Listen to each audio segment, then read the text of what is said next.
আসসালামু আলাইকুম, প্রজেস্টিন বিডিতে আপনাকে স্বাগতম। আজকের আলোচ্য বিষয় মেয়েদের অনিয়মিত মাসিকের কারণ, সমস্যা ও প্রতিকার। অনিয়মিত মাসিক হওয়ার কারণসমূহ। খাবারে অতিরিক্ত রাসায়নিকের প্রয়োগ।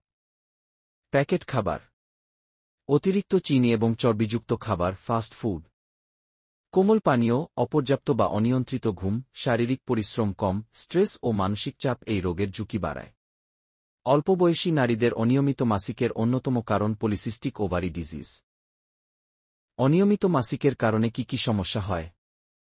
মানসিক পরিবর্তন। অস্বাভাবিক পিরিয়ডের সময় হরমোনের ওঠানামা মেজাজকে প্রভাবিত করতে পারে, যার ফলে মেজাজের পরিবর্তন, বিরক্তি, উদ্বেগ বা হালকা বিষণ্ণতা দেখা দেয়।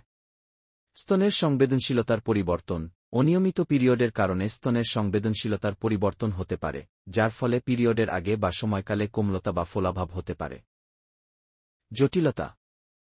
অনিয়মিত মাসিক অন্যান্য জটিলতার কারণ হতে পারে, যেমন আয়রনের ঘাটতি। ঘন ঘন বা ভারী পিরিয়ড আপনার আয়রনের ঘাটতি হতে পারে।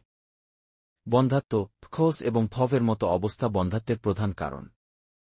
অস্টিওপোরোসিস। আপনার শরীরে ইস্ট্রোজেন কমে যাওয়া অস্টিওপোরোসিসে ভঙ্গুর বা দুর্বল হাড় অবদান রাখে। কার্ডিওভাস্কুলার রোগ। ইস্ট্রোজেনের অভাব কার্ডিয়াক রোগের ঝুঁকি বাড়ায়। এই সমস্ত সমস্যার জন্য চিকিৎসা পরামর্শ নেওয়া প্রয়োজন। ভিডিওটি দেখে উপকৃত হলে অবশ্যই লাইক দিবেন যেন আরও অন্যজন এটি দেখে উপকৃত হতে পারে।